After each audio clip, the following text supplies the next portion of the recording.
Target పెట్టుకొని వెళ్ళండి, నేను ఎలా గ్రో అయ్యానో అలాగే పెట్టుకొని వెళ్ళండి అని హర్షిత్కి, అన్సితకి అండ్ ఆశీష్కి ఇందాక నేను చెప్పాను కదా.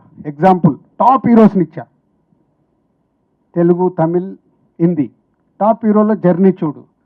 ఇందాక మీరు అడిగారు క్యారెక్టర్గా, ఎస్, వాళ్ళు ఎవ్వరు కూడా ముందు హీరోలం అయిపోదాము, మనం లాంచింగ్ ఇలా అవ్వాలని ఎవరు ప్రయత్నం చేయలేదు.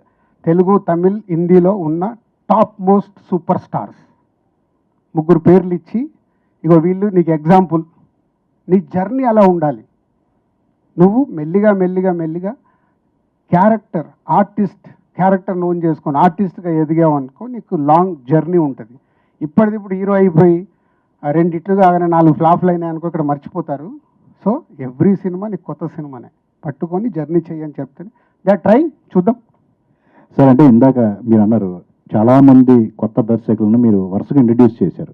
అంటే మీ వర్క్ ఎక్స్పీరియన్స్ వలన వాళ్ళు స్క్రిప్ట్ మీద ఎక్కువ టైం కేటాయించడం, సినిమాకి మధ్య గ్యాప్ రావటం, అంటే మీ అండర్లో వర్క్ చేయటం వల్లే వాళ్ళకి ఆ విధానం అనేది అవలంబిందని చెప్పి అనుకోవచ్చు. వంశీ పైడిపల్లి గారికి కానీ, బోయపాటి గారికి కానీ, ఎవరు చేసినా సరే న్యాచురల్గా. అంటే ఇప్పుడు ఒక్కొక్క దర్శకుడికి ఒక్కొక్క వర్కింగ్ స్టైల్ ఉంటుంది.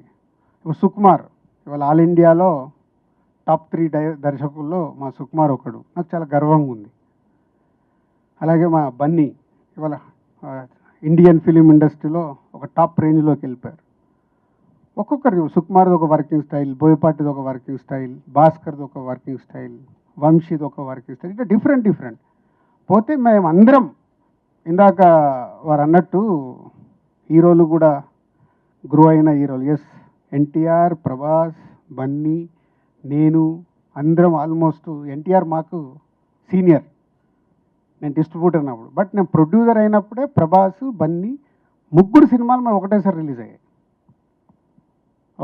నాది దిల్ రిలీజ్ ముందు గంగోత్రి రిలీజ్ ముందు ప్రభాస్ది సెకండ్ ఫిలిం రాఘవేంద్ర.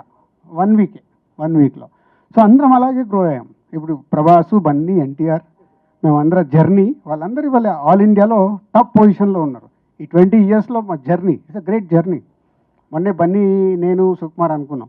ఆర్యాకి పనిచేసిన అందరు ఇవాళ టాప్ పొజిషన్లో ఉన్నారు. కరెక్ట్. ఇప్పుడు 20 ఇయర్స్ May 7th అందరినీ ఒక దగ్గర రీయూనియన్ చేద్దామని అనుకుంటున్నాం. May 7th మేబీ అందరు అవైలబుల్ ఉంటే అది కూడా ఒక ఈవెంట్ చేస్తాం. సో అలా నేర్చుకోవడమే. ఇప్పుడు వాళ్ళందరూ నేర్చుకోవడం వల్లే పెద్ద దర్శకులు అయ్యారు. ఎక్స్పీరియన్స్. ఇప్పుడు వీళ్ళు కూడా 2 ఇయర్స్ జర్నీ చేశారంటే దీని తర్వాత వాళ్ళకి ఇది ఒక ఎక్స్పీరియన్స్. ఓహో, ప్లస్లు ఏమున్నాయి, మైనస్లు ఏమున్నాయి, ఎలా వర్క్ చేసుకోవాలి అనేది ఇప్పుడు వాళ్ళకు ఎక్స్పీరియన్సే అవుతుంది.